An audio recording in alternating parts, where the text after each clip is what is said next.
إن الحمد لله نحمده ونستعينه ونستغفره ونعوذ بالله من شرور أنفسنا ومن سيئات أعمالنا من يهده الله فلا مضل له ومن يضلل فلا هادي له وأشهد أن لا إله إلا الله وحده لا شريك له وأشهد أن محمدا عبده ورسوله صلى الله تعالى عليه وعلى آله وصحبه وسلم تسليما كثيرا أما بعد فقد قال الإمام البخاري رحمه الله تعالى باب قوله تعالى واتخذوا من مقام إبراهيم مصلى قال حدثنا الحميدي قال حدثنا سفيان قال حدثنا عمرو بن دينار قال سألنا ابن عمر عن رجل طاف بالبيت العمرة ولم يطف بين الصفا والمروة أيأتي امرأته فقال قدم النبي صلى الله عليه وسلم فطاف بالبيت سبعا وصلى خلف المقام ركعتين وطاف بين الصفا والمروة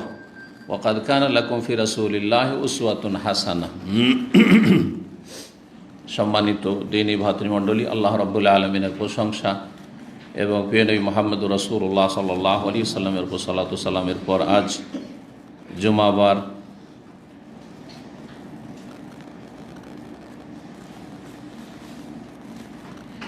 20 জমাদাল উলা 1443 হিজরি মোতাবেক 24শে ডিসেম্বর 2021 আমাদের ধারাবাহিক আলোচনা সহিহ আল বুখারীর সালাতের পর্ব নম্বর 9।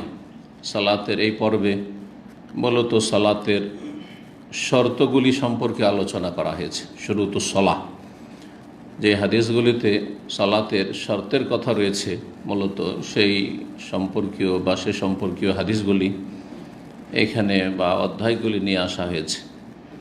আজকে যে বিষয়টি নিয়ে আলোচনা রয়েছে অধিকাংশ হাদিসগুলিতে তা হচ্ছে ইস্তেকবালুল কিবলামুখী হওয়া। সালাতের 9টি শর্ত, তার একটি শর্ত হচ্ছে কিবলামুখী হয়ে সালাত আদায় করতে হবে। জি, ফরজ সালাতে কিবলামুখী হওয়া ফরজ সব সময়, আর যতক্ষণ পর্যন্ত পারবেন। একবার নিরুপায় হলে সেটা ভিন্ন বিষয়, কিন্তু নফল সুন্নত সালাতে শুরুখানে কিবলামুখী হয়ে শুরু করতে হবে, আর তারপরে এদিক সেদিক ঘুরে গেলে কোনো অসুবিধা নেই। জি, যদিও আপনার আয়ত্তাধীন বাহন থাকে। আশা করি দুটো মাসলাই পার্থক্য বুঝতে পেরেছেন। ফরজ সালাতে অথবা নফল সালাতে যখন সালাত শুরু করবেন কিবলামুখী হয়ে সালাত শুরু করতে হবে। ফাওয়াল্লি ওয়াজহাকা শাতর আল মসজিদ আল হারাম, জি, মসজিদ হারামের দিকে তোমার চেহারা ফিরিয়ে দাও, কিবলামুখী হওয়া শর্ত। ফরজ সালাত যতক্ষণ পর্যন্ত আপনার ক্ষমতা আছে কিবলামুখী হয়ে শুরু থেকে শেষ পর্যন্ত আদায় করতে হবে। কিন্তু যখন নিরুপায় কখন? যখন এমন জায়গায় কেউ আবদ্ধ আছে বা বাধা আছে যেখানে কিবলামুখী হইতে পারছে না, বন্দী, অথবা এমন বাহনে আছে উড়োজাহাজে অথবা ট্রেনে বাসে, আর সেটা নিজের আয়ত্তাধীন না, আপনার ইচ্ছা মতো থামবেও না সালাত রাখতে, আপনাকে সালাত ওয়াক্তের মধ্যে আদায় করতে হবে। তাহলে যথাসাধ্য চেষ্টা করবেন কিবলামুখী হয়ে সালাত আদায় করার। কিন্তু যদি না পারেন, সময় চলে যাচ্ছে, তো যে কোনো অবস্থায় সালাত আদায় করতে হবে ওয়াক্তের ভিতরে। তাহলে একটি শর্ত হচ্ছে সালাতের দখুল ওয়াক্ত, সময় হওয়া, সময় মোতাবেক আদায় করা। আর একটি শর্ত হচ্ছে কিবলামুখী হওয়া। দুটোই শর্ত। দুটো শর্তে যদি সংঘর্ষ হয়, মানে দুটো একত্রে করতে পারছেন না, একসাথে করতে পারছেন না। যদি ওয়াক্তের ভিতরে সালাত আদায় করছেন তো কিবলামুখী হইতে পারছেন না, আর কিবলামুখী যদি হচ্ছেন তো ওয়াক্ত ঠিক রাখতে পারছেন না, সালাত কাজা হয়ে টাইম পার হয়ে চলে যাচ্ছে। আসরের সালাতের সূর্য ডুবে যাচ্ছে, ফজরের সালাতে সূর্য উঠে যাচ্ছে, সূর্য ওঠার পরে গাড়ি থামবে, ট্রেন থামবে, আর আপনি কিবলামুখী হইতে পারছেন না। কোনটাকে প্রাধান্য দেবেন? এরকম অবস্থার সম্মুখীন আপনারা হচ্ছেন না? তাহলে কোনটাকে প্রাধান্য দেবেন? শর্ত তো দুটোই, আর শর্ত মানে ফরজ, দুটোই ফরজ। কোনটাকে অগ্রাধিকার দিতে হবে? হ্যাঁ, সময়কে। সময়কে অগ্রাধিকার দিতে হবে এই ক্ষেত্রে। তাহলে কি করতে হবে? আপনাকে দেখতে হবে যে শেষ সময় পর্যন্ত, সূর্য ডোবার কিছুক্ষণ আগে পর্যন্ত যদি আমি নেমে যেতে পারি আর কিবলামুখী হয়ে সালাত আদায় করতে পারি তো কিবলামুখী হয়ে সালাত আদায় করব, এরকম সূর্য ওঠার আগ পর্যন্ত। কিন্তু যদি দেখা যায় না, একবারে সময় পার হয়ে চলে যাবে, জমা করাও সুযোগ নেই। জোহর ঠিক আছে, জোহরকে আসরের পরেও সময় চলে যাচ্ছে, 4টা 4:30, সমস্যা নেই, জোহরকে ঠেলা যায় জামাত আখির করে। মাগরিবকে এরকম এশার সালাতের সাথে জমা করা যায় এরকম পরিস্থিতিগুলিতে। কিন্তু আপনি ফজরকে তো সূর্য উঠাইতে পারছেন না, আসরকে তো সূর্য ডুবার পরে পড়তে পারছেন না, তখন কি করতে হবে? কেবলামুখী হওয়ার চাইতে বেশি গুরুত্ব দিতে হবে সময়কে।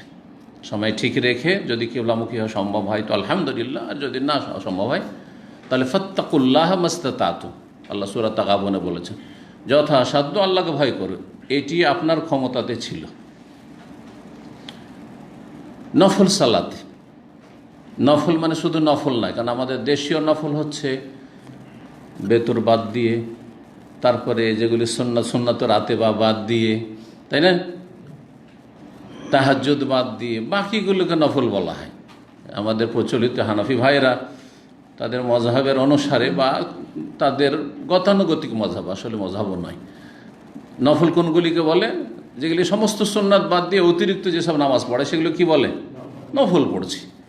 কিন্তু দিনে রাতের 12 রাকাত সুন্নাত যে নফল, মানে ফরজের উপর অতিরিক্ত এক্সেস, এমনকি বেতর নফল, যদিও সুন্নাতে মুআক্কাদা প্লাস নফল, ওয়াজিব নয়। নবী সাল্লাল্লাহু আলাইহি ওয়াসাল্লাম সাওয়ারির ওপর, উটের পিঠে বেতরও পড়েছেন। এটি শক্ত দলিল অধিকাংশ আইম্মা কেরামদের যে বেতর ওয়াজিব, ফরজ নাই। যদি ফরজ হয়তো তো নবী সাল্লাল্লাহু আলাইহি ওয়াসাল্লাম নিজের আয়ত্তাধীন বাহন থেকে নেমে পড়তেন, যেমন ফরজ সালাত কখনো উটের পিঠে পড়েন নাই। কিন্তু উটের পিঠে যখন বেতর পড়েছে তাহলে বেতর ওয়াজিব, ফরজ নয়, বরং কি সুন্নাতে মুআক্কাদা। তো এই সালাদগুলি, সুন্নত নফল সালাদগুলি শুরু করার সময় কিবলামুখী করে দেন আপনার উটটাকে, আপনার ঘোড়াকে, আপনার কারকে। কার যখন দেখছেন পশ্চিম কিবলামুখী হয় তখন সালাতটা শুরু করে দিলেন। আর তারপরে সুন্নত পড়ছেন, তাহাজ্জুদ পড়ছেন, গাড়ি চালাচ্ছেন, বেতর পড়ছেন, গাড়ি চালাচ্ছেন, এদিক সেদিক, পূর্ব পশ্চিম, এদিক সেদিক চলে যাচ্ছে, কোনো অসুবিধা নেই। হাইসুমা তাওয়াজ্জাহা বিহি রাহিলাতুহু, নবী করিম সাল্লাল্লাহু আলাইহি ওয়াসাল্লামের বাহন যেদিকে সেদিকে চলে যেত, সালাত আদায় করতে থাকতেন। গাড়িতে বসে রুকু করা সম্ভব নয়, সেজদা করা সম্ভব নয়, ইউমি ইমা আন হাদিসে রয়েছে, ইশারায় মাথা ঝুঁকিয়ে, হালকা ঝুঁকিয়ে রুকু আর একটু বেশি ঝুঁকিয়ে সেজদা, জি এই করতেন। তাই প্রথমখানে চেষ্টা করতে হবে কি করার? কিবলামুখী হওয়ার, যদি সম্ভব হয়। জি, তো এই ভূমিকা জেনে নেওয়ার পরে এখন কিবলামুখী হওয়ার বিষয়গুলি সম্পর্কে যে হাদিস রয়েছে দেখুন। বলছেন ইমাম বুখারী রাহিমাহুল্লাহ, অধ্যায় নম্বর 30, আজকে পর্ব নম্বর বললাম, পর্ব নম্বর হচ্ছে আমাদের সালাতের 9, বাবু কাউলিহি তাআলা। এই অধ্যায় হচ্ছে মহান আল্লাহর এই বাণীর তাফসীর সম্পর্কে, যেখানেই আইম্মাই কেরামগণ, ইমাম বুখারী হোক, ইমাম তিরমিজি আয়াত দিয়ে অধ্যায় কায়েম করেছেন। এসব আইম্মাগণ বেশি, আর অন্যান্যরা হয়তো করেছেন। নাসাইতে রয়েছে তাউইল ও কৌলিহি তাআলা, মানে তাফসীর ও কৌলিহি তাআলা। সালাফগণ তাউইল মানে তাফসীর নিতেন, কিন্তু বুখারীতে এইভাবে রয়েছে, তিরমিজিতে এইভাবে রয়েছে, বাবু কৌলিহি তাআলা, মহান আল্লাহর এই বাণী সম্পর্কে অধ্যায়, মানে এই বাণীর তাফসীর সম্পর্কে আয়াতের। তাহলে এখানে তাফসীর শব্দটি মাহজুফ উজ্জ আছে, বাবু তাফসীরে কৌলিহি তাআলা। এই অধ্যায় হচ্ছে মহান আল্লাহর এই বাণীর তাফসীর সম্পর্কে, ব্যাখ্যা বিশ্লেষণ সম্পর্কে। কি? সূরা বাকারা আয়াত নম্বর 125, ওয়াত্তাখিযু মিন মাকামে ইব্রাহিম মুসাল্লা, তোমরা স্থির করো, গ্রহণ করো। ইত্তাখাযু মানে স্থির করা, গ্রহণ করা, তৈরি করে নেওয়া, বানিয়ে নেওয়া, জি ইত্যাদি।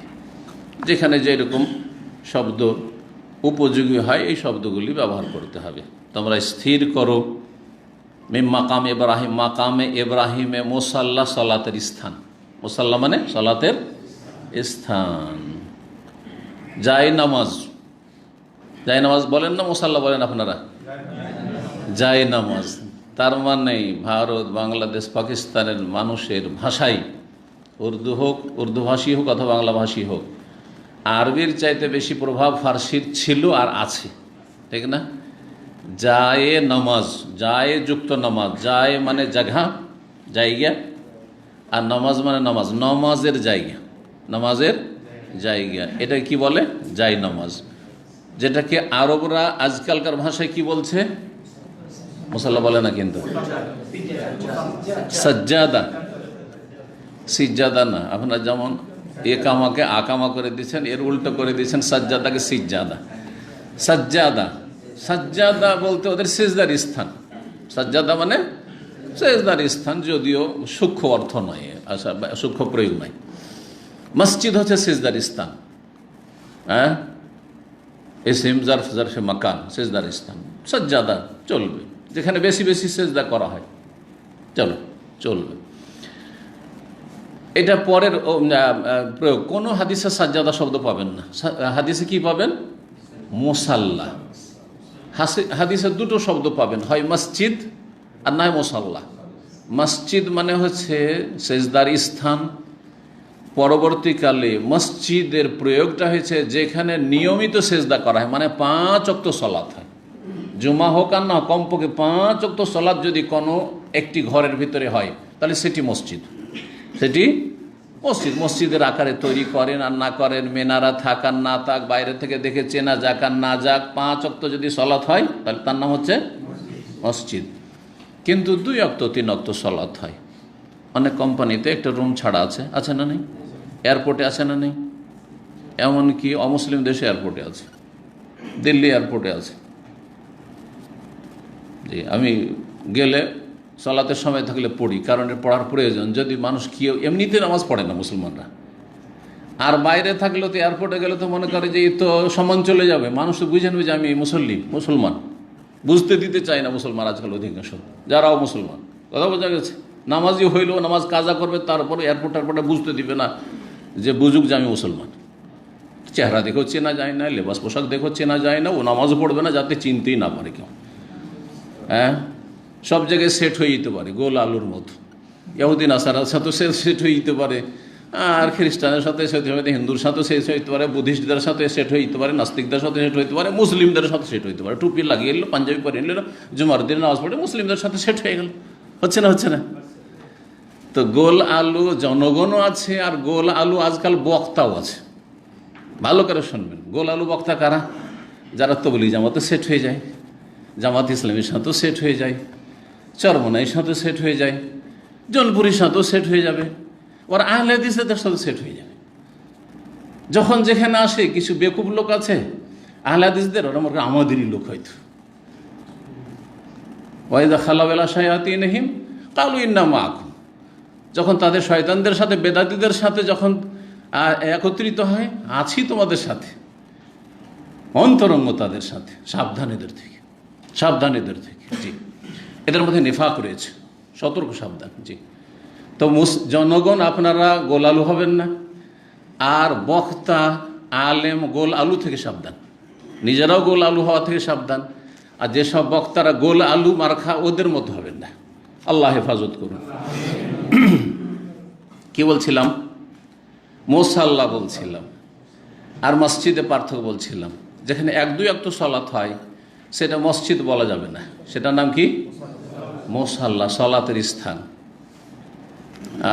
আরবিতে মসজিদ আর মুসাল্লা এইরকমই, আর ইংলিশে হ্যাঁ প্রেয়ার হল। মসজিদ প্রেয়ার হল নয়, মসজিদ হচ্ছে মস্ক, আর মুসাল্লা হচ্ছে প্রেয়ার হল। জি, আমরা আমাদের ইউনিভার্সিটিতে একটা বড় জামে মসজিদ আছে, সেটার নাম মসজিদ।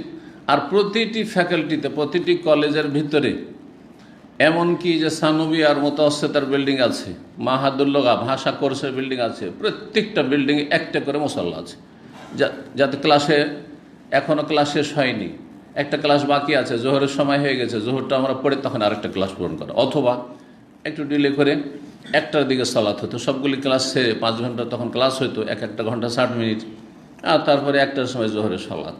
জি, যদি অন্যান্য মসজিদে হয়তো 12:30 হয়ে গেছে, করা যায়, সমস্যা নেই। আউয়াল ওয়াক্তে পড়া কোনো ওয়াজিব নাই, অনেকে বাড়াবাড়ি করেন।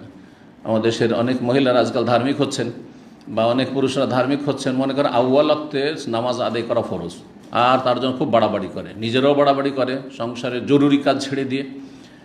আর অনেক জাহেল স্বামীরাও হয়তো স্ত্রীর ক্ষেত্রে খুব কড়াকড়ি করে, যে এখন 1টা বেজে গেল তুমি নামাজ কেন পড়ো না, হ্যাঁ। অনেক জাহেল মারধর পর্যন্ত করে, মানে বেশি ধার্মিক হইতে গিয়ে। তো এলেমবিহীন ধার্মিক হইলেও বিপদ, এলেমের সাথে ধার্মিক হইতে হবে। কথা বোঝা গেছে? জি। আউয়াল ওয়াক্তে নিঃসন্দেহে সালাত পড়া কি উত্তম, কিন্তু ফরজও নাই, ওয়াজিবও নাই, উত্তম, বেশ সুন্নত, উত্তম সুন্নত বলা যেতে পারে, উত্তম বলি। কিন্তু এমন নয় যে আপনাকে এর পাবন্দি করতে হবে।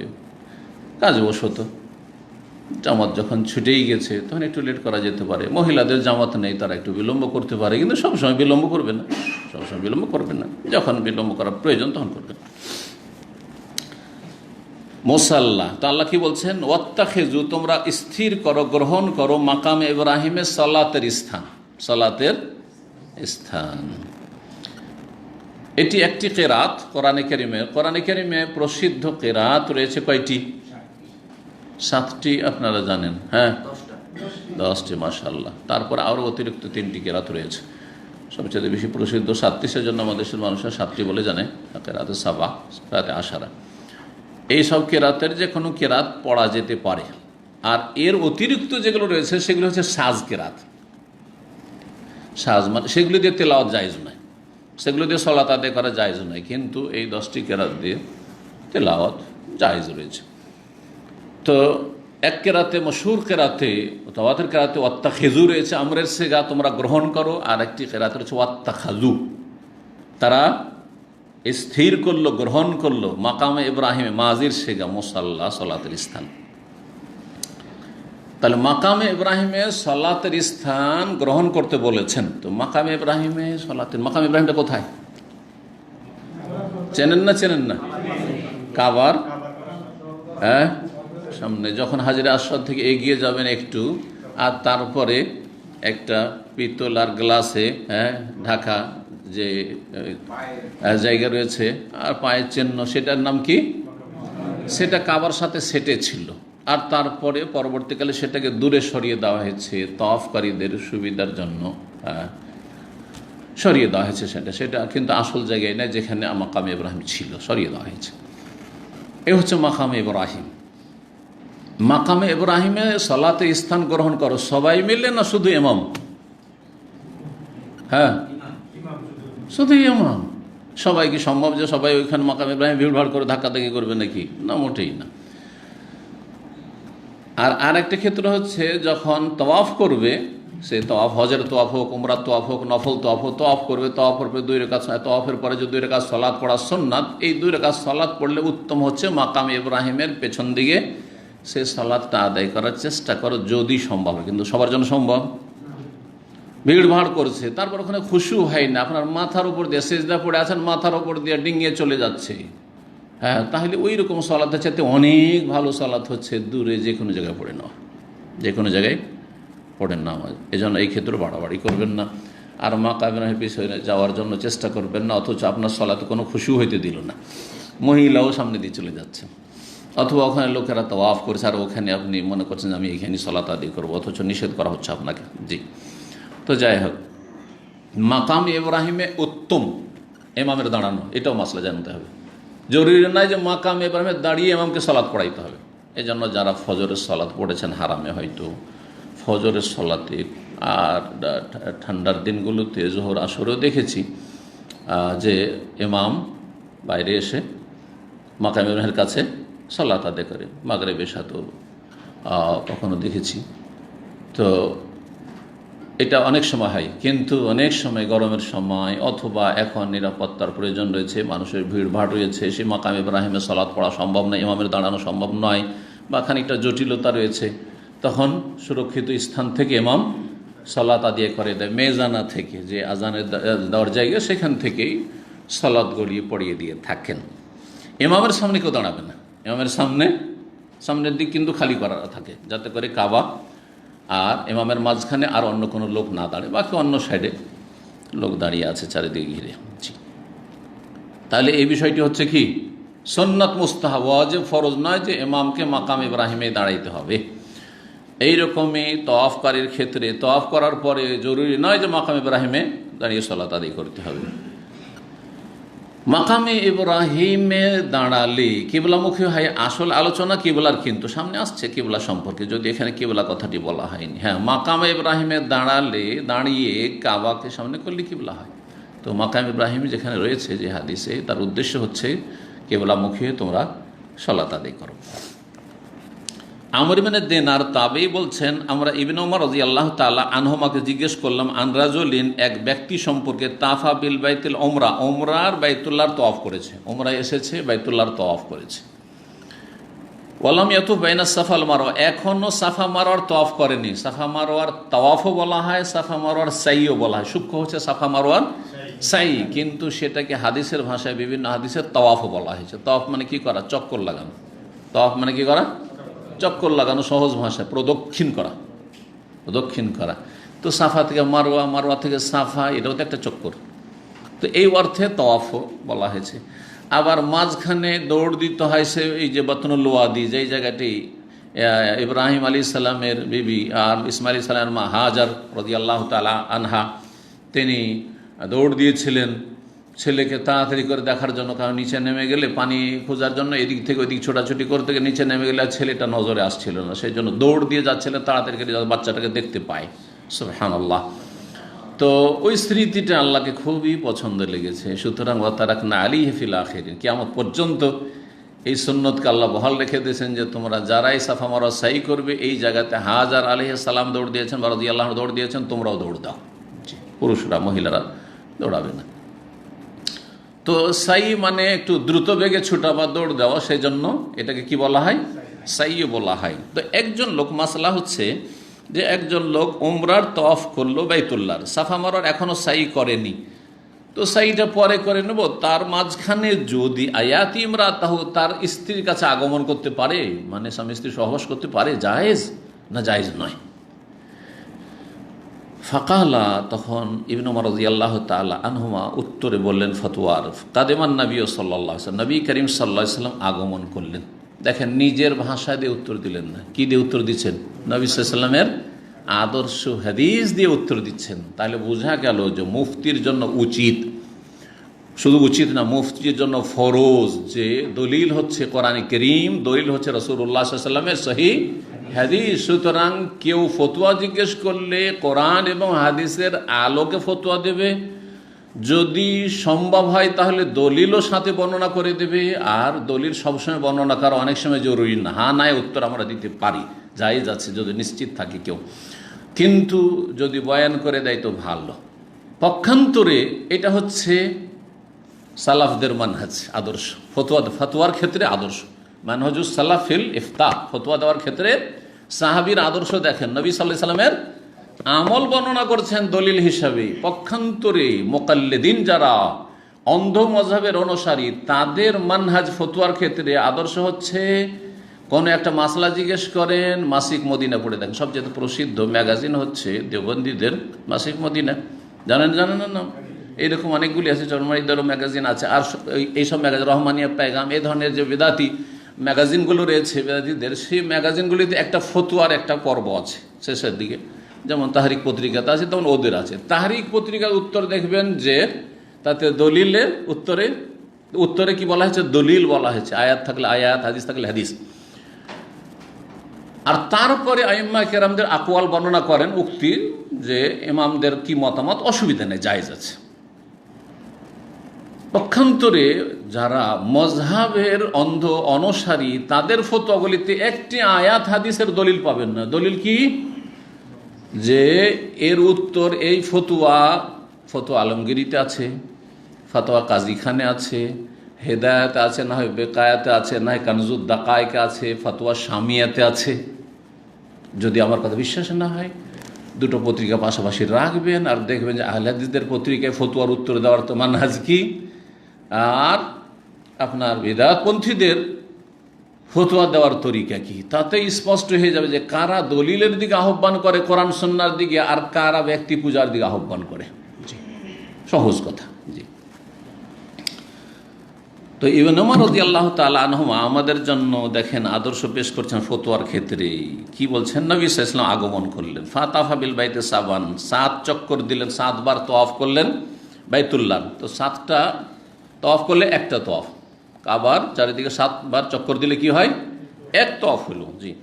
ওয়াসাল্লা খালফাল মাকাম, তারপরে মাকামে ইব্রাহিমের পিছনে সালাত আদায় করলেন রাকাতাইনি, 2 রাকাত। ওয়াতাফা বাইনা সাফা ওয়াল মারওয়া, তারপরে সাফা মারওয়ার মাঝে তওয়াফ করলেন, মানে সাই করলেন। এটা কার আমল? রাসূলুল্লাহ সাল্লাল্লাহু আলাইহি ওয়াসাল্লাম আমল। তার মানে তওয়াফের সাথে সংশ্লিষ্ট হচ্ছে সাফা মারওয়ার সাই, দুটোকে ভিন্ন করে দেখার কোনো সুযোগ নেই। এর মাঝখানে এহরাম পরিপন্থী কোনো কিছু করে নেব, এহরাম বিরোধী কোনো কিছু করে নেব, এর সুযোগ নেই। এটা হচ্ছে বলার উদ্দেশ্য। নবী সাহেব এরকম করেছেন। যখন নবী করিম সাল্লাল্লাহু আলাইহি ওয়াসাল্লাম এরকম করেছেন, যদি জায়েজ হইতো নবী সাল্লাল্লাহু আলাইহি ওয়াসাল্লাম বাইতুল্লাহর তওয়াফ করার পরে বিবিরা তো সাথেই ছিল, বিবিদের সাথে মিলিত হইতেন, আর তারপরে তখন সাফা মারওয়া সাই সারতেন, করেননি তেমনটা। সুতরাং ওয়াকাদ কানা লাকুম ফি রাসূলিল্লাহি উসওয়াতুন হাসানাহ, তোমাদের জন্য রাসূলুল্লাহ সাল্লাল্লাহু আলাইহি ওয়াসাল্লামের মাঝে রয়েছে উত্তম আদর্শ, তার অনুসরণ করো, তার অনুসরণ করো। তো আশা করি বিষয়টি বুঝতে পেরেছেন।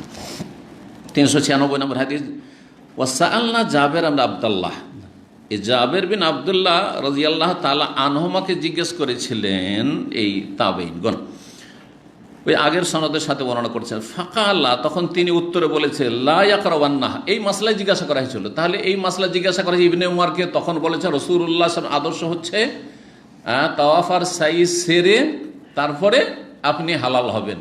কি থেকে? এহরাম থেকে হালাল হবেন।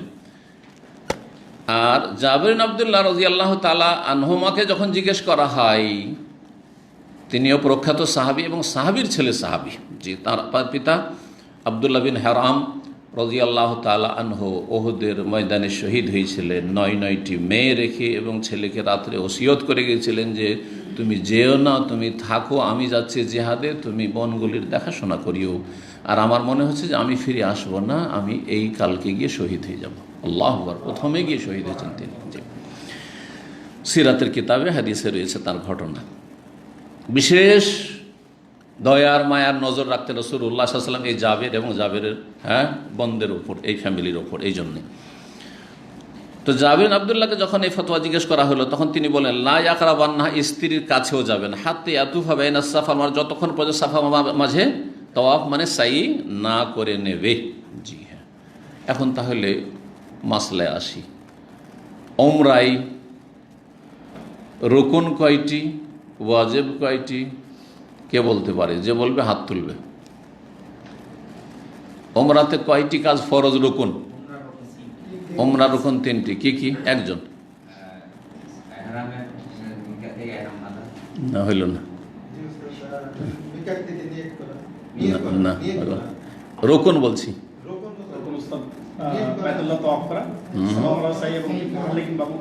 না, হইল না। নিয়ত করাটাকে এহরাম করা বলেন, বাস মিকাতটা লাগাবেন না। ওই যে মিকাত লাগিয়ে দিয়েছেন, ওইখানে ভুল হয়ে গেছে, না তো ঠিক ছিল। কি বলবেন? এহরাম করা মানে নিয়ত করা, এহরাম করা আর তাওয়াফ করা, সাই করা, এই 3টি হচ্ছে রুকুন ফরজ। এগুলো ভুলে গেলেও হবে না উমরা, আর ইচ্ছা করে ছাড়লে হবে না, রুকুন ফরজ চলে। আর দম দিয়েও ঘাটতি পূরণ হবে যতক্ষণ পর্যন্ত সেটা আবার ঘাটতি পূরণ না করবে, মানে না করবে, পূর্ণ না করবে, না হলে হবে না। ওয়াজিব, তারপরে কি? মিকাত থেকে এহরাম বাঁধা। তাহলে এহরাম যে কোনো জায়গাতে বাঁধলে রুকুন হয়ে গেল, কিন্তু ওয়াজিব ছুটে গেল, দম দিতে হবে। মিকাত থেকে এহরাম বাঁধা বহিরাগত লোকদের, বাইরের, কিন্তু মক্কার লোকদের অসুবিধা নেই। মক্কার লোকেরা হারামের বর্ডারে আসবে, এটা হচ্ছে সঠিক মাসলা, যদিও এতে ইখতিলাফ রয়েছে। কেউ কেউ বলছে না হজের মতোই বাড়ি থেকে করলেও চলবে, কিন্তু এটা দুর্বল মত। হ্যাঁ, 1 নম্বর হচ্ছে 2টি, তাহলে একটা হচ্ছে মিকাত থেকে এহরাম বাঁধা, আর একটি হচ্ছে মাথা মুন্ডন, অথবা শুধু মুন্ডন বললে হবে না, অথবা মাথার চুল পুরো মাথা থেকে ছোট করা। কারণ দুটোতে অপশন আছে। আপনি যদি মাথা মুন্ডন করা বলেন যে ওয়াজিব, তাহলে বোঝা যাচ্ছে যে ব্যক্তি মাথা মুন্ডন করলো না, চুল শুধু মেশিন চালালো, সে ওয়াজিব ছেড়ে দিল নাকি? তাহলে দুটোর একটা করলে মাথা মুন্ডন করেন, আর না হলে পুরো মাথা থেকে ছোট করে 2-4টা চুল না। তো 3টি রুকুন ফরজ আর 2টি হচ্ছে ওয়াজিব, 5টি হয়ে গেল। বাকি যত কাজ এহরামের নাকি বলছে ওমরাতে আছে শুরু থেকে শেষ পর্যন্ত সবগুলি হচ্ছে সুন্নাত, সবগুলি হচ্ছে সুন্নতের বাইরে যদি কেউ করে তো বাকি সবগুলি হচ্ছে বেদাত। খালাস, কত সহজ করে দিলাম ওমরাকে। 3টি ফরজ রুকুন, 2টি ওয়াজিব, আর বাকি যেগুলি করতে হবে সব সুন্নাত। আর এই সুন্নতের অতিরিক্ত কেউ যদি করে তাহলে ওগুলির নাম বেদাত। বেদাত করবেন না, করবেন না। জি, যেখানে সেখানে চুমা দিবেন না, না যেখানে নবী সাল্লাল্লাহু আলাইহি ওয়াসাল্লাম চুমা দেন শুধু সেখানে চুমা দিবেন, তো বেদাত কাজ করবেন। জি,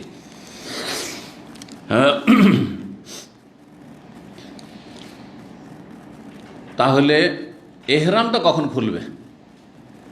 এহরাম কখন খুলবে? ওমরাতে গেছে, মাথা মোড়ানোর পরে এহরাম বেঁধে গেল, আর তারপরে তখন বাইতুল্লাহর তওয়াফ করলো, সাফা মারোয়া সাই করলো।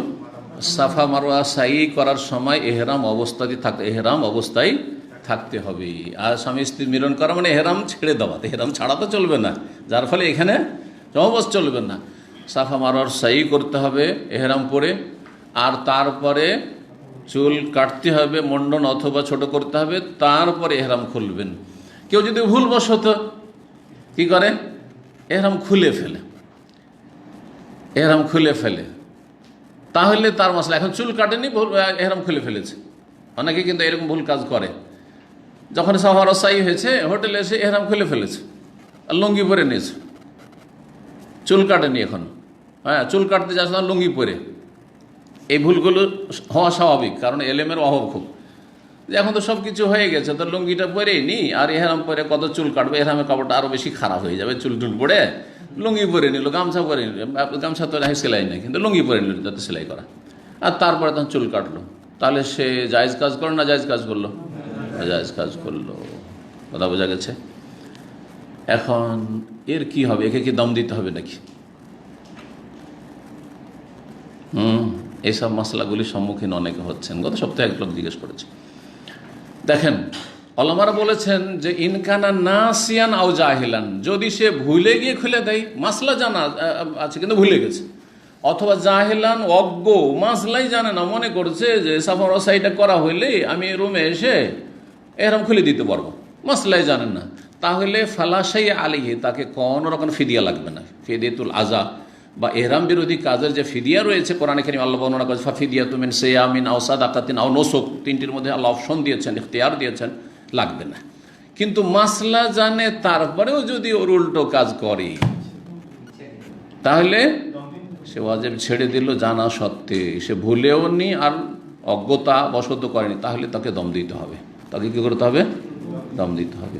আর একটা মশলা বলে নি, যে চুল কাটলো কিন্তু সে মক্কা থেকে চলে এসছে, বেরিয়ে জেদ্দা চলে এসছে, মনে করছে যে বাসায় গিয়ে, জেদ্দার লোক জেদ্দায় থাকে, অথবা মক্কা শহরের বাইরে জম্মুয়ে থাকে, অন্য কোথাও থাকে, আশেপাশে কোথাও থাকে, চলে এসছে। আসার পরে হারামের বাইরে চলে এসে, আর তারপরে তখন চুল কাটছে, তার হুকুম কি?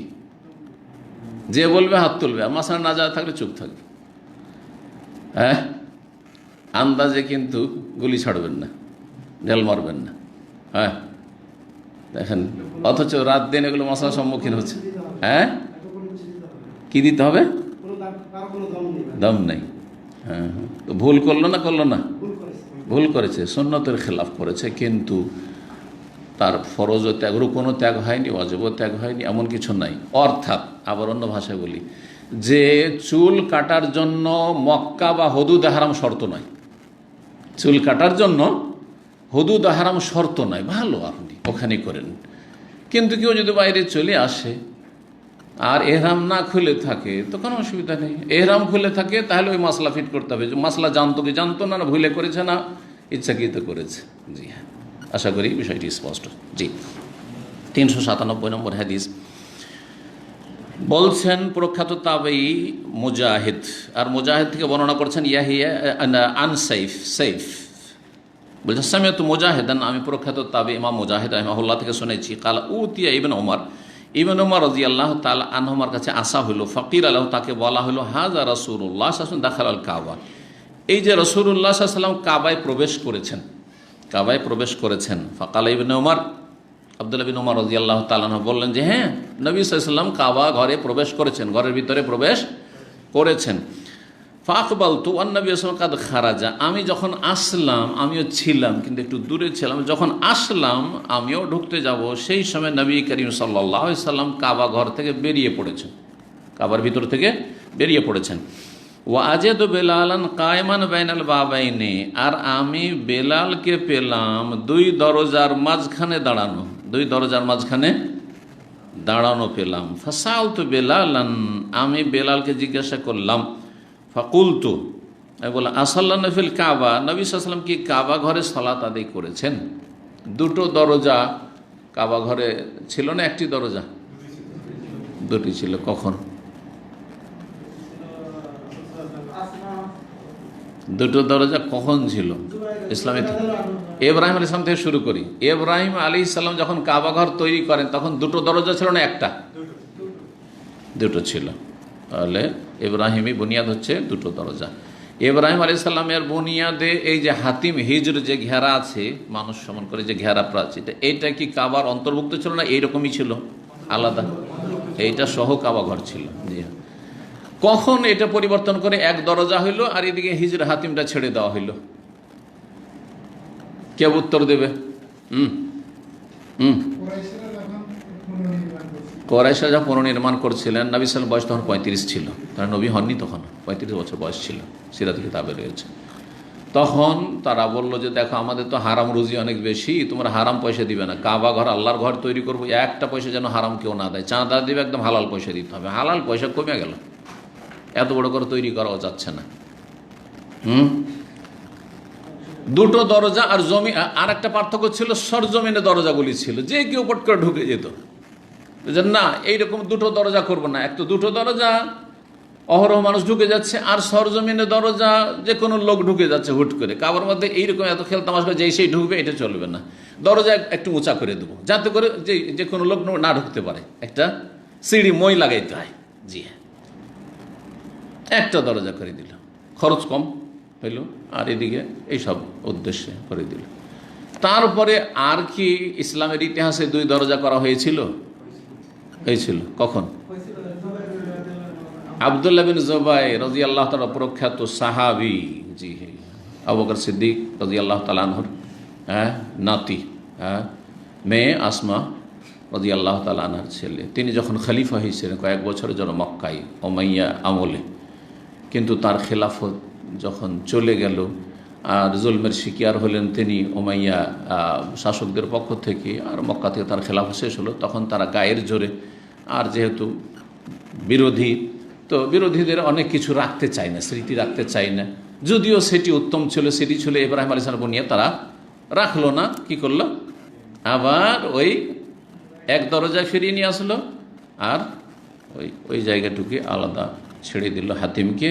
ইমাম মালিক রাহিমাহুল্লাহর জামানায় আবার মাসলা জিজ্ঞেস করা হলো যে আচ্ছা ঠিক আছে, এখন তো করা যেতে পারে, হ্যাঁ আব্বাসী যুগে, কারণ আব্বাসীরা আবার উমাইয়াদের শত্রু, ওদের পতন ঘটিয়েছে, ওরা এরকম করেছিল, আসল সুন্নতের দিকে ফিরিয়ে নিয়ে যাবো, ইব্রাহিমী বুনিয়াদের দিকে ফিরিয়ে নিয়ে যাবো, না না এটা নিয়ে আর খেলতামাশা করিয়েন না।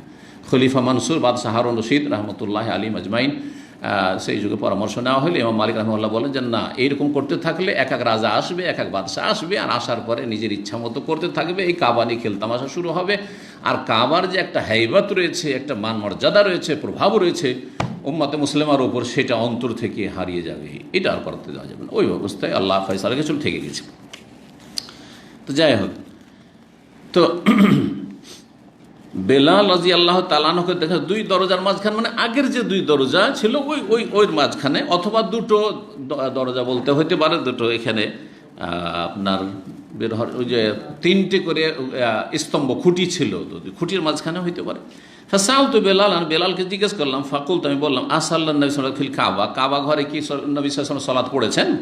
তাহলে নাম হ্যাঁ পড়েছেন, রাকাতাইনে, দুই রাকাত পড়েছেন, বাইনা সারিয়াতাইনে, দুটো স্তম্ভের মাঝে, আল্লাহ তাইনে আলা ইয়াসারিহি, যেই দুটো বাম দিকে রয়েছে, যেই দুটো বাম দিকে রয়েছে।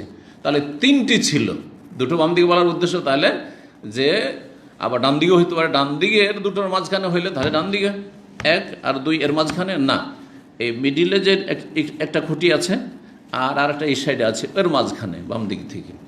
আর দরজাটা বাম দিকে আছে, তার ঢুকে সরাসরি দুটো খুঁটির মাঝখানে রাসূলুল্লাহ সাল্লাল্লাহু আলাইহি ওয়াসাল্লাম 2 রাকাত সুম্মা খারাজা, তারপরে বেরিয়ে পড়েছেন। বলছেন এজা দাখালতা, তুমি যখন প্রবেশ করবে কাবা ঘরে দরজা দিয়ে, তখন দেখবে যে বাম দিকে, বাম হাতে দুটো খুঁটির মাঝখানে সালাত আদায় করেছেন। সুম্মা খারাজ, তারপরে বেরিয়ে গেছেন। ফাসাল্লা ফি ওয়াজহিল কাবাতে রাকাত, তারপরে কাবার সম্মুখে, কাবার মুখোমুখি হয়ে 2 রাকাত সালাত আদায় করেছেন। তাহলে কাবার বাইরেও 2 রাকাত পড়েছেন আর কাবার ভিতরেও 2 রাকাত পড়েছেন। কিন্তু পরের হাদিস দেখেন, 398 নম্বর হাদিস, প্রখ্যাত তাবি আতা বলছেন, সামিয়াতু ইবনে আব্বাস রাদিয়াল্লাহু তাআলা আনহুর কাছে শুনেছিলাম, দাখালান নবী সাল্লাল্লাহু আলাইহি ওয়াসাল্লাম বাইতা, যখন নবী সাল্লাল্লাহু আলাইহি ওয়াসাল্লাম বাইতুল্লাহ প্রবেশ করলেন, দাআ ফি নাওয়াহিহি কুল্লিহা, কাবার ভিতরের 4 দিকেই দোয়া করলেন, 4 কোণাতে দোয়া করলেন, এদিকে দোয়া করেন, ওইদিকে দোয়া করেন, এইদিকে দোয়া করে দোয়া করলেন, বেশ কিছু সময় ধরে দোয়া করলেন ভিতরে। তাহলে কাবা ঘরের ভিতরে ঢুকে দোয়া করাও নবী সাল্লাল্লাহু আলাইহি ওয়াসাল্লামের সুন্নাত। কেউ যদি ঢুকতে পারে তাহলে সেখানে দোয়া করাও সুন্নাত, সালাত আদায় করে সেটিও সুন্নাত, কোনো জরুরি নয়। আর বিশেষ তার স্পেশাল কোনো ফজিলত আছে এমনও কিছু নাই। কিন্তু আচ্ছা, কাবার ভিতরে যদি কেউ সালাত আদায় করে তাহলে কিবলা কোন দিকে হবে? যে কোনো দেয়াল সামনে থাকলেই হলো, যে কোনো দেয়াল সামনে থাকলেই হলো।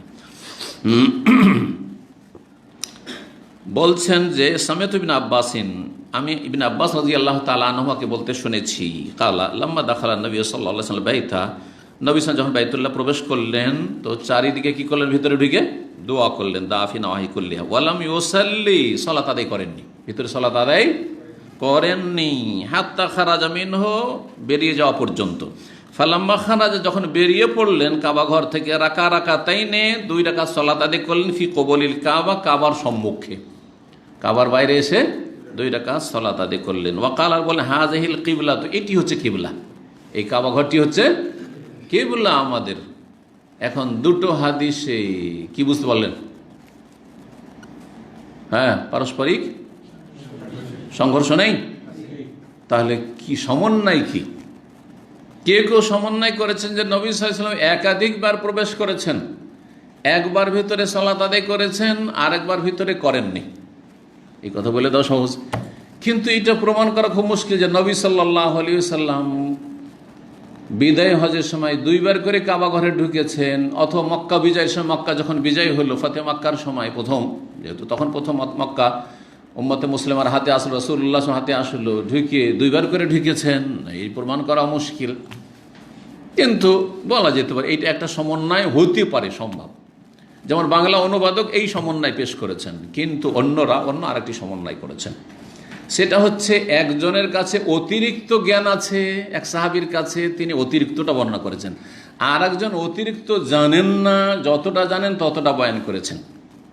কি বুঝলেন এখান থেকে?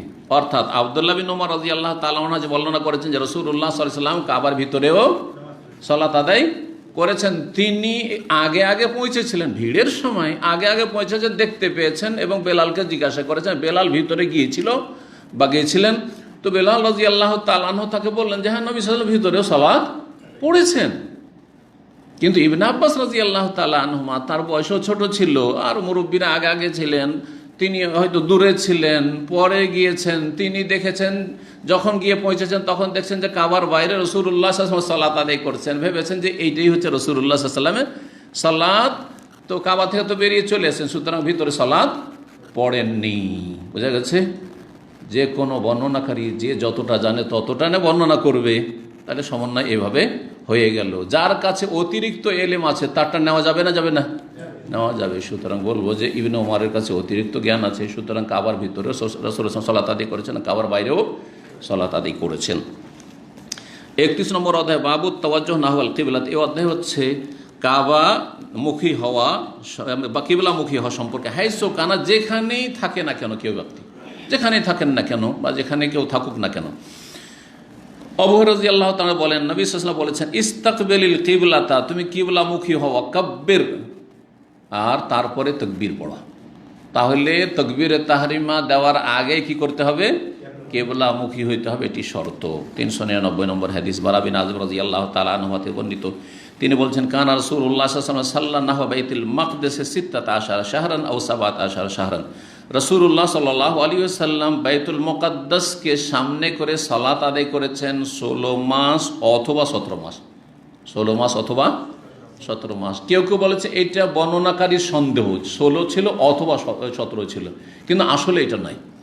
আসল হচ্ছে মাসে মাসে 17 আর দিন থেকে দিন ধরলে 16। এই হিসাবটা আমাদের মা, খালা, দাদি, নানিরা করতেন। বলতেন যে চাঁদে চাঁদে 2 বছর হয়ে গেছে, আর যদি চাঁদে চাঁদে না ধরা হয় তো 1 মাস কম আছে। বলতো না? এই চাঁদের 5 দিন পেয়েছে আর ওই চাঁদের 5 দিন পেয়েছে, তো 5 দিন 10 দিন হইল, ঠিক না? বা 15 দিন পেয়েছে, 15 দিন পেয়েছে, ঠিক কিনা? তো মাসে মাসে ধরলে তো 1 মাস বেশি হয়ে যায়, কিন্তু দিনে দিনে ধরলে 1 মাস কমে যায়, এটা হয়ে থাকে। তো ঠিক এই রকমটা আসলে হয়েছে। নবী করিম সাল্লাল্লাহু আলাইহি ওয়াসাল্লাম হিজরত করেছেন কোন মাসে? দেখি, আমার বুখারী পড়া থেকে আপনাদেরকে সিরাতেরও মাসলা জিজ্ঞেস করছি, ফিকহেরও মাসলা জিজ্ঞেস করছি, মানে সব কিছু আপনারা মাশাআল্লাহ। রবিউল আউয়াল মাসে, মাশাআল্লাহ। দেখেন, আমাদের যারা নিয়মিত ছাত্র অনেক কিছু জানছি, যে যতটা মনে রাখতে পারে, এটাই ফায়দা নিয়মিত ক্লাসে আসার। আর কিবলার পরিবর্তন কখন হয়েছে? কিবলার পরিবর্তন কখন হয়েছে?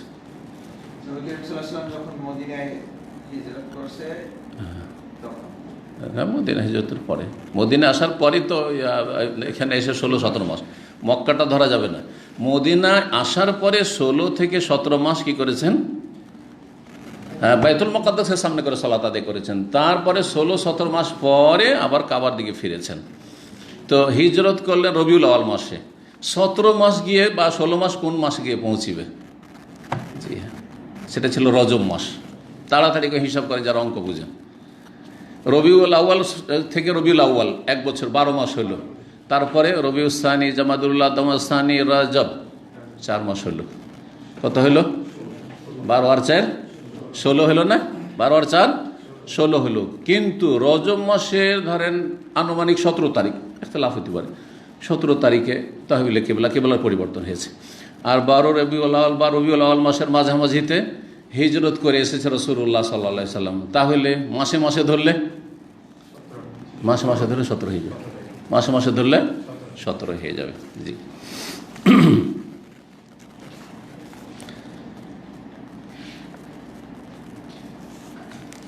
বলছেন যে রাসূলুল্লাহ 16 বা 17 মাস কি করেছে? বাইতুল মুকাদ্দাসকে সামনে করে সালাত আদায় করেছেন। মক্কায় যখন থাকতেন তখন বাইতুল মুকাদ্দাস তার সাথে কাবা দুটোকে সামনে করে সালাত আদায় করতেন। মদিনা আসার পরে যেহেতু উত্তর দিকে চলে আসলেন, দুটোকে একসাথে করা সম্ভব নয়। তখন হুকুম হলো যে বাইতুল মুকাদ্দাসটাকে সামনে করে সালাত আদায় করো। যে ইবনে আব্বাস রাদিয়াল্লাহু তাআলা আনহুর ব্যাখ্যা এটি, যাতে করে বারবার করে কিবলার পরিবর্তন করা আবশ্যক না হয়ে পড়ে। ওয়াকানা রাসূলুল্লাহ সাল্লাল্লাহু আলাইহি ওয়াসাল্লাম ইউহিব্বু আন ইউআজ্জাহা ইলাল কাবা। রাসূলুল্লাহ পছন্দ করতেন যে কাবা মুখী যেন করে দেওয়া হয়, কাবার দিকে যেন মুখ ফেরার হুকুম হয়। তো ইহুদিদের স্বার্থে, ইহুদিরাকে আকৃষ্ট করার জন্য, ইহুদিরা যেহেতু বেশি সম্মান করে বাইতুল মুকাদ্দাসের, প্যালেস্টাইনের, তাদেরকে ইসলামে আকৃষ্ট করার জন্য, তাদের শত্রুতা একটু কমানোর জন্য এটা করেছেন রাসূলুল্লাহ সাল্লাল্লাহু আলাইহি ওয়াসাল্লাম। তাহলে ইসলামে একটা হিকমত আছে যে যেই সব বিষয়গুলিতে নমনীয়তার সুযোগ আছে বা ছাড় দেওয়ার সুযোগ আছে, ছাড় দেবেন। ছাড় দেওয়ার সুযোগ আছে, ছাড় দেবেন। বেদাত করে ছাড় দেবেন না, বেদাতিকে উদাহরণ দিচ্ছি। কিন্তু কিছু সুন্নতকে আপাতত ছেড়ে দিয়ে ছাড় দেওয়া যেতে পারে। যেমন আপনি মিলাদ করে আপনি বেদাতিদের সাথ দেবেন না, বোঝা গেছে? শবে বরাতে হালুয়া রুটিতে সাথ দেবেন না, মাজারে সাথ দেবেন না, ঠিক আছে? বেদাতে নিয়াত পড়াই সাথ দেবেন না। কিন্তু আমিন জোরে বললে গায়ের জ্বালা, কারণ গোড়ামি করবে, রফেদান করলে জ্বলে উঠবে। যাক, এই সন্ন্যতগুলো আপাতত একটু এই বেদাতি মসজিদের না করে, কট্টরপন্থী এদের মসজিদের না করে আমি তাদের সাথে কী করি? তাদেরকে আকৃষ্ট করার চেষ্টা করি, তাদেরকে আকৃষ্ট করার চেষ্টা করি। বড় রোগ, বড় বিদাত যেগুলো রয়েছে, বড় পাপ রয়েছে, সেগুলি থেকে তাদেরকে বের করার চেষ্টা করি। এই একটা বৈধতা এখান থেকে পাওয়া যায়, যেটা অনেক আহলে হাদিসরা বাড়াবাড়ি করে করতে চায় না। আমি সুন্নাত জানি, সে কেন ছাড়বো? আরে তারপরে আপনাকে ধাক্কা দিয়ে মসজিদে বের করে দেবে, তারপরে গ্রামে 2-4টা 10টা যে বের করে নিয়ে আসতে পারে, হেদায়েত করতে পারে, সেই রাস্তায় যে বন্ধ হয়ে যাবে, তো আপনি আরও ক্ষতি করে দিলেন। আমি নামটা করবেন না আপনি। ঠিক সব ক্ষেত্রে ছাড় দেবেন না, সব ক্ষেত্রে একবার শক্ত হয়ে যাবেন না, যে ক্ষেত্রে ছাড় দেওয়ার সুযোগ আছে ছাড় দেবেন। জি, তো বলছেন ফানজাল আল্লাহ, আল্লাহ রাব্বুল আলামিন নবী সাল্লাল্লাহু আলাইহি ওয়াসাল্লাম মনের চাহিদা পূরণ করে দিলেন। আল্লাহ নাযিল করলেন, কাদ নারা তাকাল্লুবা ওয়াজহিকা ফিস সামা, আমি দেখতে পেয়েছি হে নবী তোমার আকাশের দিকে বারবার করে তাকানো, বারবার করে আকাশের দিকে তাকাইতেন, ওহীর প্রতীক্ষায় থাকতেন, আল্লাহ কখন যে কাবা আর দিকে মুখ করে সালাত আদায় করতে পারবো, কখন যে আল্লাহর হুকুম জিবরাইল নিয়ে নামবে, এই আশাতে আকাশের দিকে তাকাইতেন। জি হ্যাঁ,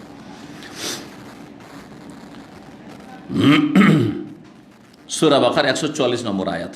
ফাতাওয়াজ্জাহনা ওয়াল কাবা, কাবার দিকে ফিরে গেলেন রাসূলুল্লাহ সাল্লাল্লাহু আলাইহি ওয়াসাল্লাম, কাবার দিকে ফিরলেন। এই কিবলার পরিবর্তন কোন সালাতে হয়েছিল? কে বললো? আসর, জোহরে হয়েছিল, জোহরে হয়েছিল, সূক্ষ্ম হচ্ছে জোহরে হয়েছিল।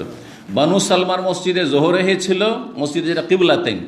মসজিদ নববীতে আসরে হয়েছে, আর ফজর হয়েছে কোবায়। 3 রকম হাদিস যেখানে যেমনটা পাবেন সেখানে এভাবে ফিট করে দিবেন। দেখেন সমন্বয় করে দিলাম, 3 রকম হাদিসে সমন্বয় করে দিলাম। জি, তো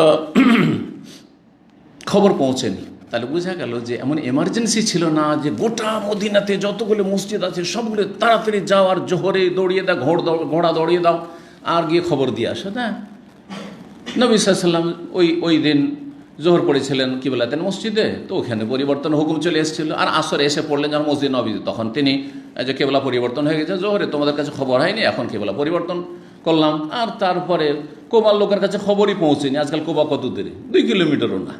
হ্যাঁ, আমরা হেঁটে গেছি 20 মিনিট 22 মিনিট লাগে, এরকম লাগে। আমরা হেঁটে হেঁটে বেশি যেতাম মদিনায় থাকাকালীন মসজিদ নববী থেকে। তো সেখানে ফজরের সালাতে মাগরিবে পৌঁছেনি, এশাতে পৌঁছেনি, খবর ফজরে পৌঁছেছে। জি, ওয়াকাল সুফাহ, যখন এই কেবলার পরিবর্তন হয়ে গেল তখন মানুষের মাঝে যারা বোকা টাইপের লোক, নির্বোধ লোক, আর এর নির্বোধ হচ্ছে অহমুল ইহুদিরা অবুজ বোকা লোক, তারা কি বলেছিল? মা ওয়াল্লাহুম আন কিবলাতিহিম আল্লাতী কানু আলাইহা, মুসলিমদেরকে তাদের কিবলা থেকে যে ফিরিয়ে দিয়েছে, এটা কিসে ফিরিয়েছে? কেন তারা ফিরল? এই কয়দিন বাইতুল মুকাদ্দাস সামনে করে পড়লো, আবার ওইদিকে ফিরে গেল। জি, কুল, হে নবী বলে দাও, লিল্লাহিল মাশরিক ওয়াল মাগরিব, পূর্ব পশ্চিম আল্লাহ, আল্লাহ যখন ইচ্ছা যেদিকে ইচ্ছা হুকুম দিতে পারেন। জি, ইয়াহদি মান ইয়াশাউ ইলা সিরাতিম মুস্তাকিম, যাকে আল্লাহ চান সরল পথের দিক নির্দেশনা হেদায়েত দিয়ে থাকেন। সূরা বাকারা 142 নম্বর আয়াত। ফাসাল্লামা নবী রাজুলুন, নবী সাল্লাল্লাহু সাথে একটি লোক নামাজ পড়লো। সুম্মা খারাজা, তারপরে বেরিয়ে গেল। বাদামা সাল্লাহ, সালাত আদায় করার পরে। ফামাররা আলা কওমিন মিনাল আনসার, আনসারীদের একদল মুসল্লিদের পাশ দিয়ে অতিক্রম করলেন। ফি সালাতিল আসরের সালাতে, নাহওয়া বাইতুল মাকদাস, তারা বাইতুল মুকাদ্দাসে মুখ করে, বাইতুল মুকাদ্দাসের দিকে মুখ করেই আসরের সালাত আদায় করেছে। আর এক মসজিদে এই লোক গিয়েছে। ফাকালা, তখন গিয়ে সাক্ষী দিচ্ছেন, হুয়া ইয়াশহাদু, সাক্ষী দিচ্ছেন, আন্নাহু সাল্লামা রাসূলুল্লাহ, তিনি রাসূলুল্লাহ সাল্লাল্লাহু আলাইহি ওয়াসাল্লাম সালাত আদায় করেছেন।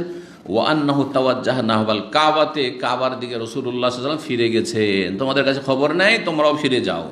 ফাতাহাররাফাল কওম, তখন সেখানকার জনগণরা ফিরে গেল। হাত্তা তাওয়াজ্জাহু নাহওয়াল কাবা, কাবার দিকে ঘুরে গিয়ে কাবার দিকে সাথে সাথেই ফিরে গেল। তাহলে সালাতের অবস্থায় যখনই হুকুম হয়েছে তখনই ফিরে গেছেন সাহাবাই। এমনকি নবী সাল্লাল্লাহু আলাইহি ওয়াসাল্লামের প্রথম যে জোহরের সালাতে কিবলাতেন মসজিদে কিবলার পরিবর্তনের হুকুম হয়েছে, কখন নাযিল হয়েছে?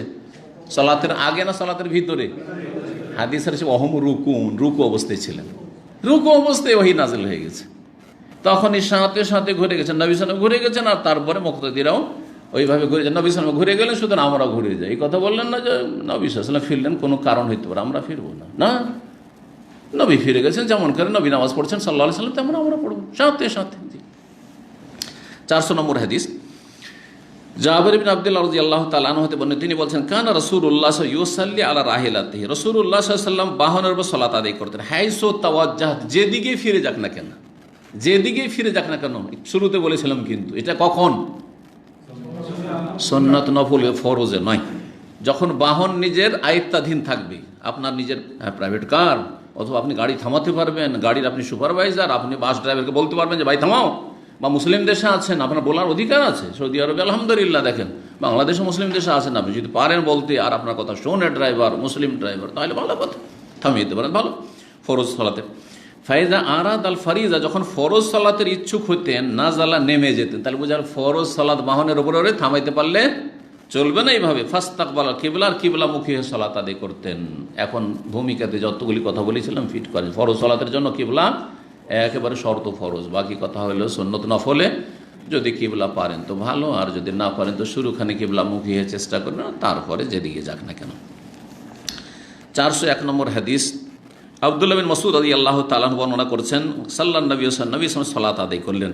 কালা ইব্রাহিম বলছেন, লা আদরি জাদা আও নাকাস, জানি না যে একটু বেশি করে দিয়েছিলেন সালাতে সহ করে, না হয় কম করে দিয়েছেন। ফালাম্মা সাল্লামা, যখন সালাম ফিরলেন, কিল আলাহু, তখন বলা হইল নবী সাল্লাল্লাহু আলাইহি সাল্লামকে যে ইয়া রাসূলুল্লাহ, হে আল্লাহ রাসূল, আহাদাস ফি সালাতে শাই, সালাতে কি কোনো কিছু হয়ে গেছে নাকি, সালাতে কোনো কিছু ঘটনা ঘটেছে নাকি, আপনি কমিয়ে দিলেন অথবা বেশি করে দিলেন।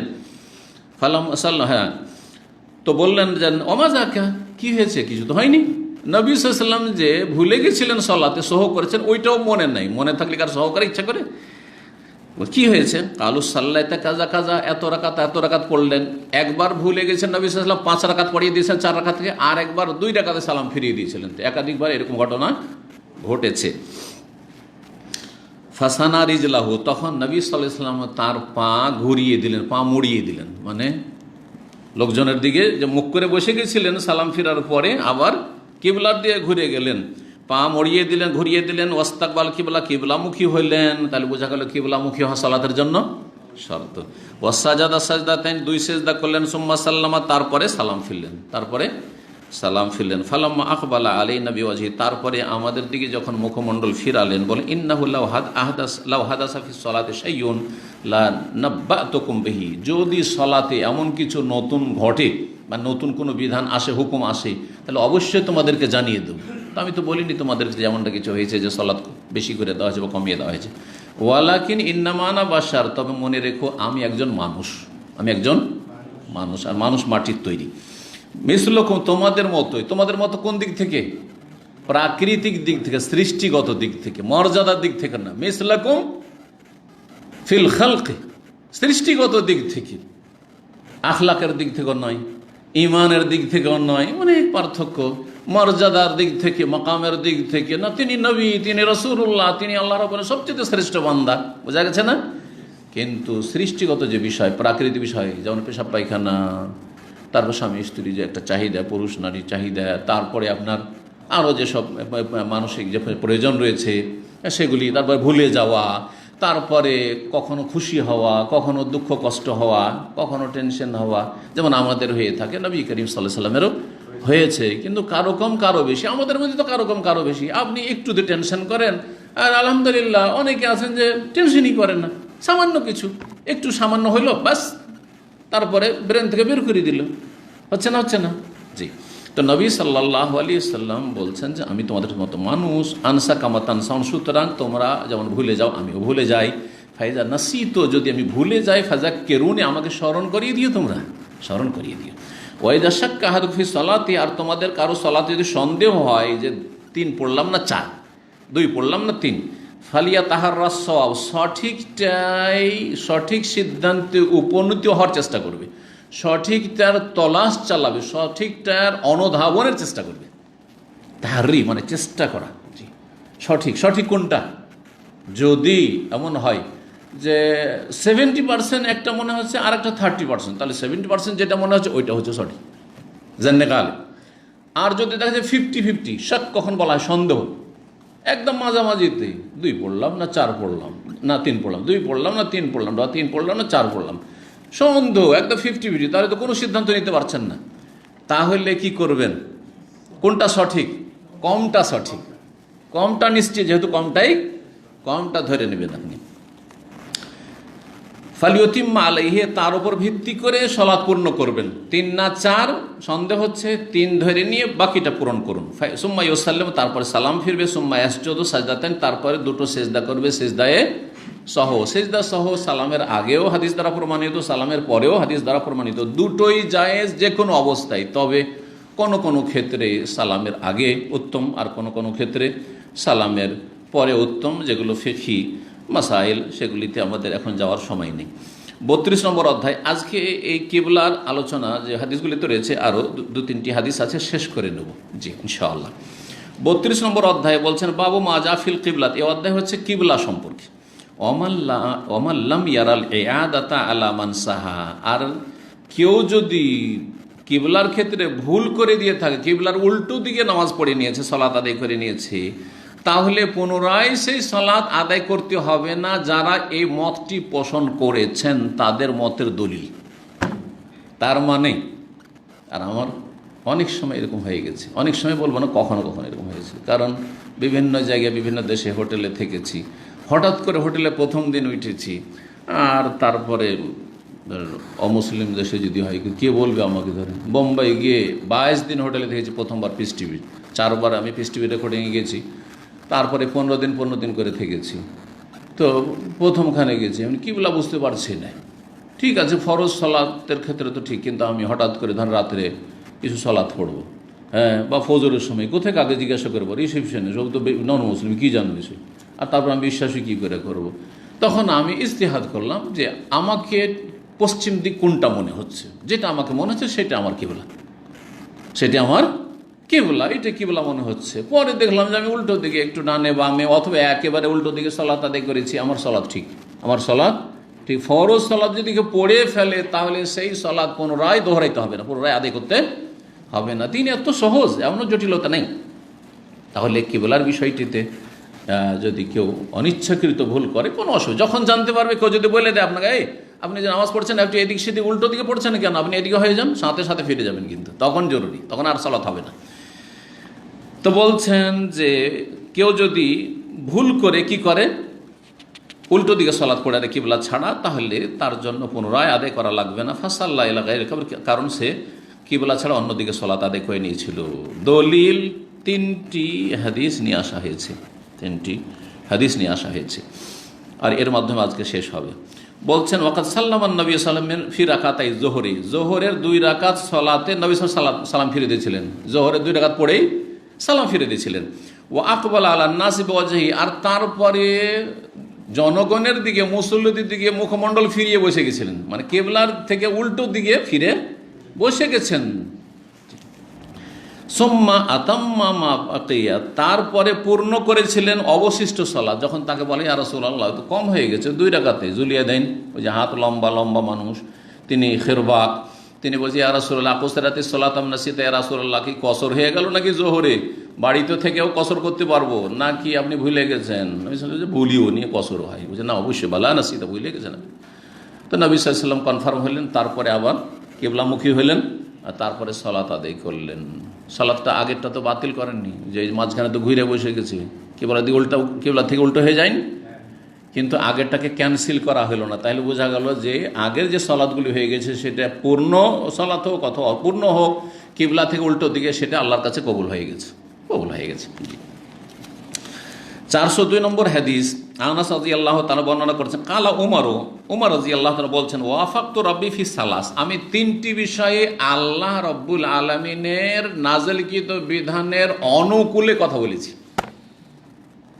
মানে আমি যেমনটা আগে থেকে বলেছি ওই রকমই আল্লাহর বিধান কোরআন নাযিল হয়েছে।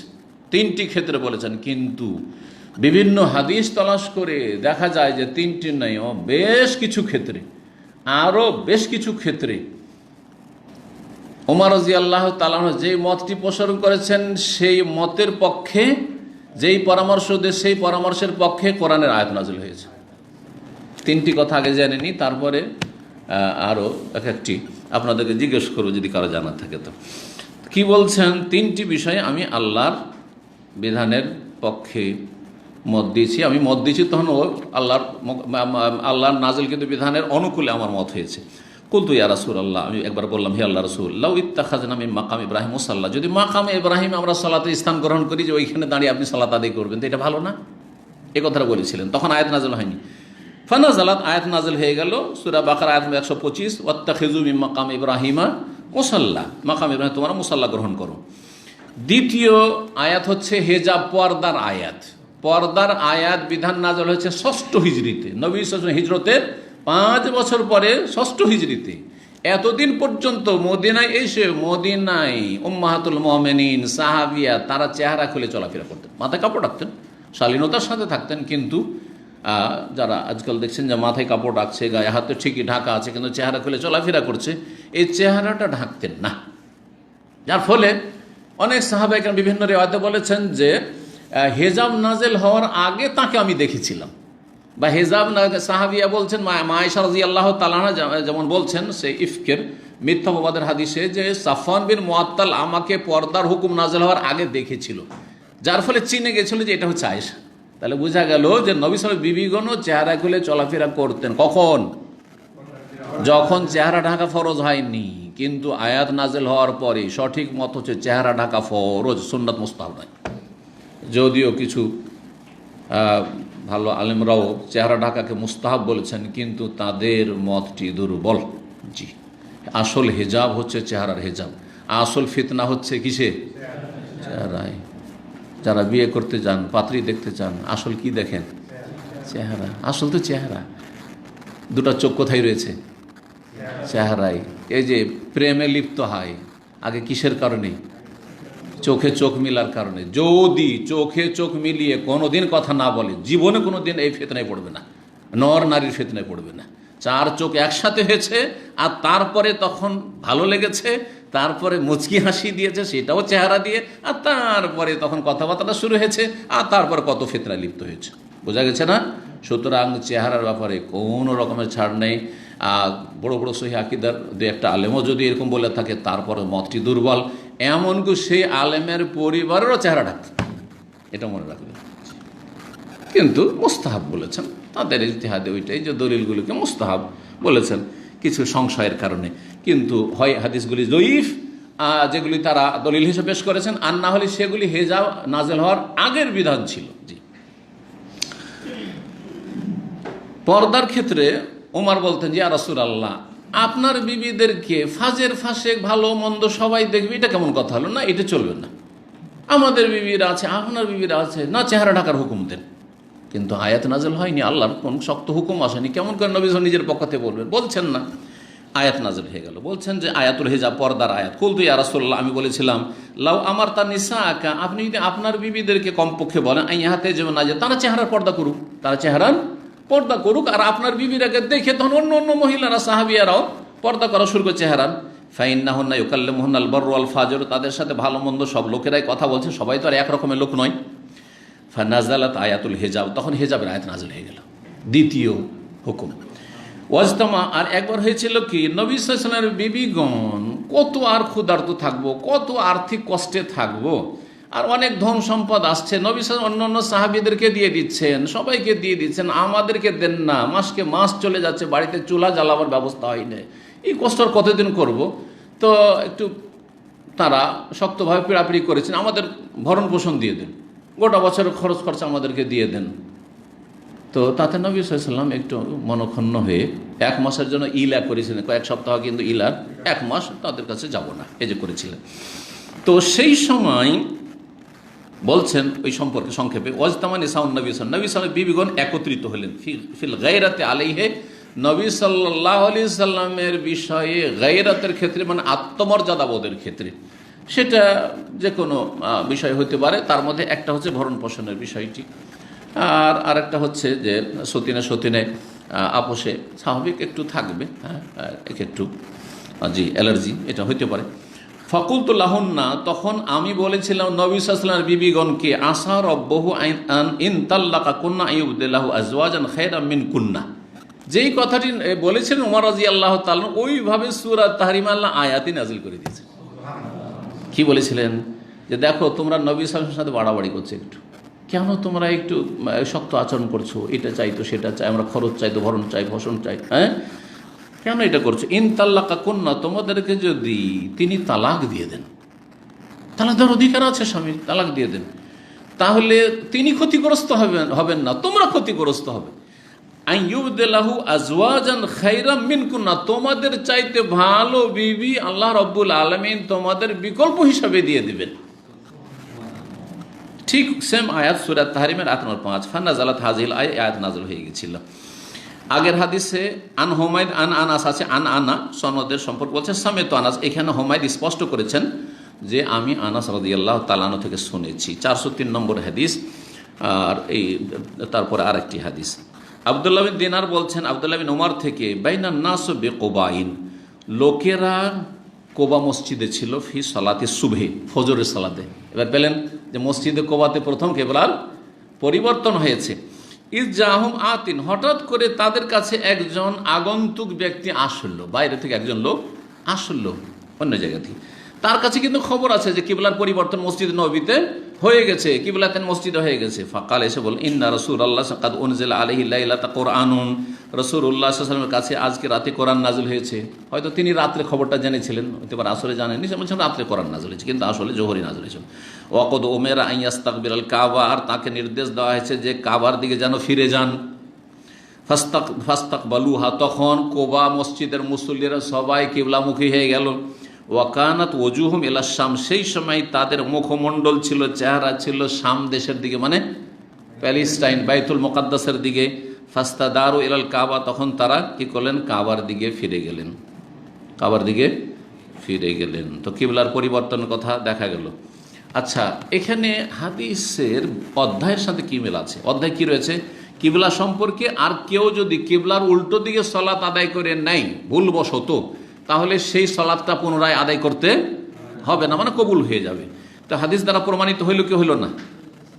প্রথম হাদিসে রয়েছে যে মাকামে ইব্রাহিমে সলাতের জায়গা গ্রহণ করো, এটা বেশি অস্পষ্ট, ইমাম বুখারীর সূক্ষ্ম, সেজন্য এটা বলে দিই যে মাকামে ইব্রাহিমে দাঁড়িয়ে সলাত আদায় করা মানে কিবলামুখী হয়ে সলাত আদায় করা। তো এইভাবে মিল রয়েছে অধ্যায়ের সাথে। আর দ্বিতীয় হাদিসে রয়েছে যে সাহাবীরা কিন্তু কোবা মসজিদে কিবলার উল্টো দিকে, কিবলা তো কাবা হয়ে গেছে গতকালকে থেকে, আর ফজরের সালাতে কিবলার উল্টো দিকে বাইতুল মুকাদ্দাসকে সামনে করে সালাত আদায় করেছেন কিছুটা অংশ। আর তারপরে খবর পৌঁছিল, তখন তারা কি করলেন, কাবার দিকে ফিরে গেলেন। কিন্তু আগে যে সালাতটা হয়ে গেছিল সেটাকে কি দোহরাইলেন? আবার না, করলেন না। তাহলে বোঝা গেল যে কেউ যদি ভুলবশত কিবলার উল্টো দিকে পুরো নামাজ পড়ে ফেলে, আর নামাজ শেষ হয়ে গেছে, তাহলে তার নামাজ হয়ে গেছে।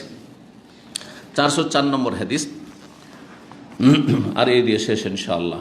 আলকামা আব্দুল্লাহ বিন মাসউদ থেকে বর্ণনা করছেন রাদিয়াল্লাহু আনহুম, কালা সাল্লাল্লাহু নবী যোহরা খামসান, নবী সাল্লাল্লাহু একবার জোহরের সালাত 5 রাকাত পড়িয়ে দিয়েছে, 5 রাকাত পড়িয়ে দিয়েছে।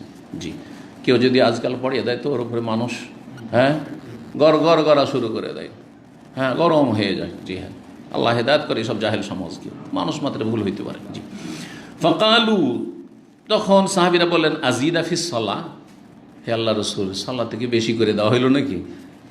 হতে পারে ওহী নাযিল হচ্ছে, বেশি করে দেওয়া হইল নাকি? কাল ওমা যাকা, কি হয়েছে, কি ব্যাপার? কালু সাল্লাইতা খামসান, আপনি যে 5 রাকাত পড়লেন।